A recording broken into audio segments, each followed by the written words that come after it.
La chronique Les gens de chez nous et d'ailleurs, une présentation de la MRC de Montmagny. Montmagny accueille des gens de partout dans le monde. La MRC de Montmagny est là pour sensibiliser la population à bien accueillir ces gens qui viennent du monde entier. Parce que la diversité est une force dans notre région. C'est l'heure de votre chronique Les gens de chez nous et d'ailleurs, vous retrouverez bien sûr et vous reconnaîtrez Hamilton Sidad qui est avec nous. Ça va bien? Bonjour, ça va très bien, merci. Et avec toi? Ça va très bien Hey, aussi. c'est bon. Et là, il y a une autre blonde dans l'écran, c'est Julie Normand qui est avec nous. Bonjour Julie. Bonjour, ça va bien, Marielle? Ça va très bien. Julie, toi, tu es professeure en francisation. Bien, je vais te laisser te présenter et nous Oui. expliquer un peu ce que tu fais aussi. Oui. Bien, moi, je suis enseignante au primaire, mais j'ai fait dans mon parcours plusieurs expériences de francisation. Fait que c'est de ça que je vais vous parler aujourd'hui, là, la francisation. Justement, on se demandait c'est en quoi la francisation, selon toi, c'est une nécessité pour une personne qui arrive ici? La francisation, c'est très important pour les gens qui arrivent ici parce que, dans le fond, c'est important dans leur quotidien. Oui. La vie quotidienne, avec les collègues de travail, avec les patrons, au travail, ça, c'est vraiment important. Mais ensuite de ça, c'est important pour les petites choses du quotidien, comme l'épicerie, aller à la banque, tous les formulaires, les choses. Hein? Puis ceux qui ont des enfants, c'est vraiment très, très, très important.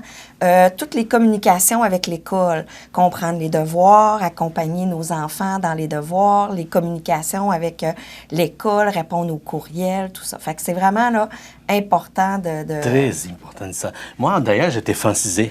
Fait que quand je suis arrivé ici au Québec, j'avais zéro français. Moi, toi, comme enseignante, si je te demande, moi, j'ai une vision d'une personne qui est francisée, mais toi, de ta vision comme enseignante, c'est quoi la difficulté que tu trouves? Disons, Oui, bien, il y a beaucoup de difficultés. Moi, je peux vous parler un petit peu de l'expérience là, que j'ai en francisation. Moi, j'ai enseigné aux adultes à l'École des adultes de Montmagny, à des gens qui travaillent de jour puis qui suivent des cours le soir. Alors ça, c'est une des grosses difficultés, donner un cours de 5h30 à 8h30 à quelqu'un qui a travaillé toute une journée dans une usine, un travail physique. Alors ça, c'est un gros défi. Il faut être dynamique. Il y a une fatigue accumulée, c'est ça. Oui. Donc, le professeur, il faut qu'il en mette plus là, pour garder l'attention là, aussi. C'est ça. sans oublier de motiver, c'est déjà de l'importance. Même si tu es fatigué le jour, mais l'importance de communiquer en français au Québec, Oui. ça, c'est ton défi aussi pour le professeur, j'imagine. Oui. Hein? Alors, c'est le défi bien, que les élèves ne soient pas absents ou ne soient pas en retard parce que c'est important. Puis, justement, de créer un cours qui est dynamique, de créer aussi un lien d'attachement. Tes élèves, s'ils t'aiment, bien, ils ont le goût de venir à ton cours. Si ton cours est le fun, si ton cours, on rit, on a du plaisir, bien, ton taux d'absence est beaucoup moins élevé. Fait que ça, c'est un des gros défis. Puis, je te dirais qu'un autre défi, c'est la francisation des femmes. Ça, je ne savais pas. Oui. Explique-moi, je ne savais pas. Bien, dans les cours, on a beaucoup plus d'hommes que de femmes, parce que c'est sûr qu'ici, les hommes arrivent en premier, puis les femmes viennent les rejoindre souvent après. Puis, les femmes ont des problèmes de gardienne. Fait qu'on a, par exemple, l'organisme Le Jardin des Petits Pieds qui offre des espaces pour les gens qui font des cours de francisation pour permettre de faire garder leurs enfants. Fait que ça, c'est le Jardin des Petits Pieds, c'est une halte garderie communautaire. Alors ça depuis, c'est la deuxième année là, qu'ils offrent ce service-là. Fait que ça donne un coup de main. Mais on Et a la chance pour, justement, pour les mamans. pour les femmes. Parce que c'est un gros enjeu, la francisation des femmes, parce que les hommes travaillent, ils rencontrent des gens, ils parlent le français au travail, ils font des cours de français le soir, donc ils rencontrent encore des gens, ils pratiquent. Puis les femmes, souvent, sont à la maison avec les enfants parce qu'ils n'ont pas de garderie. Ah, ça, c'est un de nos enjeux ici.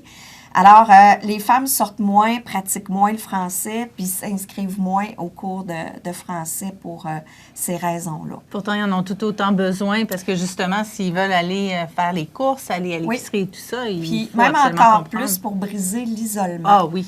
Ça, c'est important. Puis se faire des amis, c'est souvent au cours de français qu'ils se font des amis, puis qui rencontrent des gens de leur communauté d'origine, mais des gens qui sont ici d'un petit peu plus longtemps, qui peuvent les aider. Donc, ça veut dire que la francisation, c'est pas seulement important au niveau linguistique, mais aussi au niveau d'intégration. C'est ça. C'est ça. Puis, l'autre enjeu, je dirais, c'est peut-être les travailleurs agricoles. C'est ceux qu'on voit moins à l'école des adultes, parce que moi, j'ai enseigné le français à l'école des adultes, puis j'enseigne en ce moment le français en entreprise. Alors, les gens, ils peuvent, les entreprises... Ça, c'est une très bonne action, hein? Parce que nous, dans notre région, on a beaucoup de travailleurs. La majorité des gens, disons que 90% des gens qui arrivent ici, ce sont des gens qui viennent pour travailler. Oui. Et l'opportunité du franciser à l'interne de l'entreprise, c'est une opportunité vraiment d'intégration linguistique. Oui, parce qu'il y a des entreprises, justement, qui ont monté un programme sur place, là aussi. C'est que c'est le service d'aide aux entreprises du Centre de services scolaires de la Côte-du-Sud. C'est Jean-François Beaumont qui s'occupe de ça. Puis les gens peuvent faire des demandes. Il y a des subventions pour les aider à organiser ça dans leur entreprise. Puis, c'est vraiment des formations de 50 heures, mais qui sont vraiment personnalisées pour l'entreprise. Alors, si c'est une entreprise qui fait de la soudure, on travaille plus dans le contexte de la soudure, qu'est-ce qui peut répondre aux besoins des employés. Puis ça, c'est possible de donner ces cours-là pendant les heures de travail. Fait que ça, on a des élèves qui sont plus disposés que si on donne le cours à la fin de la journée du travail. J'ai une curiosité. Il y a un niveau du résultat de ces élèves qui travaillent et qui étudient en même temps. Comment tu trouves selon ton expérience? Oui, bien là, moi, j'achève là, mon 50 heures avec un groupe de produits Métalliques Roy. Là. Je peux saluer mes élèves de chez Produits Métalliques Roy. Puis, on achève, il reste, je crois, 3 ou 4 cours. Puis, je vois déjà une progression là, dans leurs habiletés, les questions de base, toutes les formulations plus de base. Là, je sens qu'elles sont vraiment là, plus habiles. Puis, ils ont des bons collègues aussi au travail. L'importance des collègues, c'est super important. Au début, je leur donnais des petits devoirs aux collègues pour qu'ils puissent pratiquer avec leurs confrères. Puis, je me rends compte que la fin de semaine, les collègues sortent avec les nouveaux arrivants qui sont des Philippins dans mon groupe, là. Fait que le fait de les sortir dans un contexte en dehors de l'entreprise, ça leur permet de beaucoup pratiquer leur français. Et ça change le vocabulaire aussi. Oui. Parce qu'on n'utilisera pas le même vocabulaire au travail qu'à l'extérieur. Exactement. Puis ça donne des situations concrètes. Là. Tu sais, quand on donne un cours, ben c'est plus des fois sorti un peu de son cadre. Mais quand on est en vraie situation, dans la vie réelle, là, on a le vrai français là, que les Québécois vont dire. Et je dis souvent que dans le processus d'intégration, on a... Dans notre cas, la majorité des gens, le premier contact va être avec les entreprises ou les gens qui travaillent avec l'accueil des immigrants, comme Montmagny Accueil, comme la MRC de Montmagny. Mais après ça, la deuxième personne, ce sont les enseignantes de français. Oui. Ma question, par exemple, quand tu rencontres une personne qui commence à être francisée, au début, on voit tous l'évolution. Et qu'après quelques mois, tu rencontres dans le centre-ville de Montmagny, et cette personne, c'est déjà être capable de se communiquer. C'est quoi ta réaction, Julie? Ah, c'est extrêmement touchant et émouvant. Hier, j'ai rencontré justement des mamans. Je fais du jumelage, puis j'ai une maman, Johanna, qui parle espagnol. Elle parle pas beaucoup français, justement. Elle a 2 garçons, un bébé qui était malade beaucoup, donc elle reste à la maison. Elle fait pas beaucoup de francisation, mais elle a des amis, des voisines québécoises autour. Elle a une jumelle, Joanie. Puis là, je l'ai rencontrée, puis j'ai dit « Ah, Johanna, ton français, ça s'en vient bien. » Puis c'est ce qu'elle dit. Elle dit « Je pratique avec les voisines, les amis. Je pratique aussi en écoutant la télévision. Puis elle était fière qu'on lui dise, les autres mamans lui ont dit aussi « Wow, tu t'es améliorée beaucoup. » C'est vrai qu'aujourd'hui, avec les accès qu'on a avec la mondialisation, c'est beaucoup plus simple si on veut rester dans notre langue maternelle.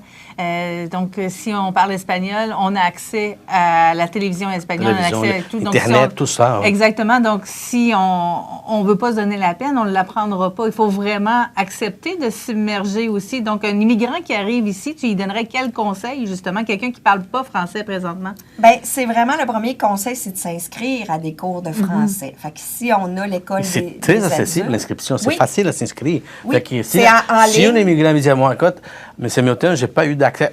Oh, c'est pas vrai.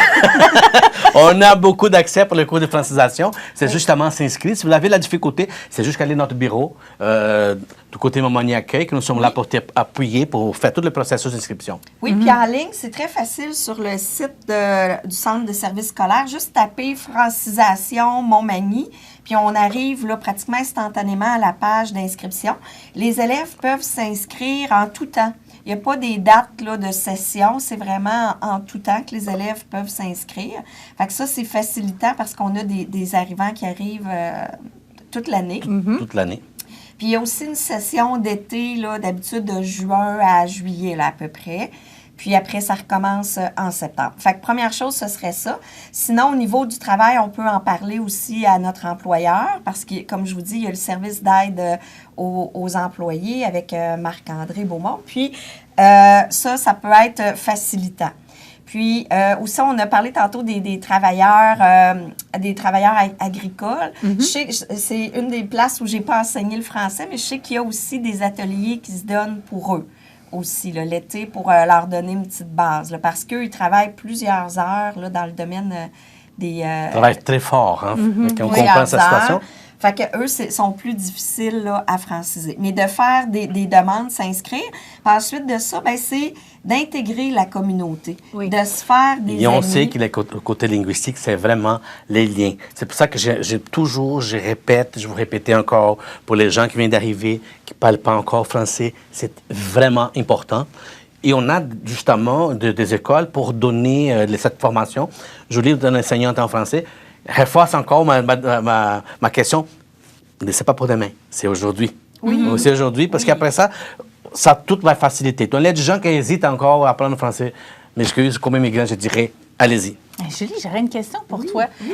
Parce que oui, il y a des gens de partout dans le monde qui arrivent chez nous présentement, donc toutes sortes de langues aussi. Comment vous ajustez ça en cours de francisation? Est-ce que vous faites des groupes de gens dont la langue maternelle, c'est l'espagnol et d'autres des portugais, ou vous mélangez tout le monde? Bien, on mélange tout le monde. Puis, il y a 8 niveaux pour apprendre le français. Fait que nous, on serait niveau 8, là, mettons. OK. Merci. Puis, on divise les gens. Souvent, il y a un groupe, soit de niveau 1, les gens qui arrivent, ou des fois, c'est niveau 1, niveau 2, c'est vraiment les débutants. Puis 3, 4, là, 5, souvent, sont ensemble. C'est comme les intermédiaires. 6, 7, 8, là, c'est vraiment les gens plus avancés. Alors, ça dépend aussi des inscriptions. Je sais que le soir, il y a beaucoup d'inscriptions. Fait qu'ils peuvent faire peut-être 4 groupes, des fois, là, pour séparer les gens selon les forces. Puis des fois, dans le jour, là, des fois, il y a moins d'inscriptions. Fait que ça se peut qu'il y ait des groupes là, plus mélangés. Là. C'est moins homogène parce qu'on regroupe dans un niveau, dans une classe, les différents niveaux. Donc, c'est à l'inscription qu'on va évaluer la personne? Quand les gens s'inscrivent, ils font un test de placement qu'on appelle. Ça nous permet de savoir leur niveau de français. Puis, il y a souvent des différences selon les pays sur le français. Il y a des gens qui parlent très bien français, mais au niveau de l'écrit, c'est beaucoup plus difficile. Parce que vous travaillez vraiment les deux aspects. C'est pas juste la conversation, c'est aussi l'écrit. Oui, parce que certains pays parlent français comme deuxième langue. Il y a des gens qui vont parler français oral, mais quand ça arrive le français écrit, ils vont avoir de la difficulté. C'est ça. Puis il y a 4, dans le fond, on travaille les 4 sphères, la compréhension, l'expressif, parler, puis la lecture et l'écriture. Fait qu'il y a vraiment là, 4 sphères là, qu'on développe en francisation.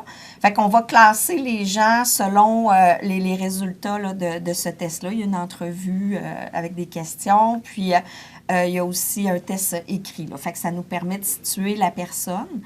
Puis des fois, bien, c'est sûr qu'on se réajuste. Si on est inscrit dans un groupe, on voit que la personne est plus forte ou est moins forte, on se réajuste.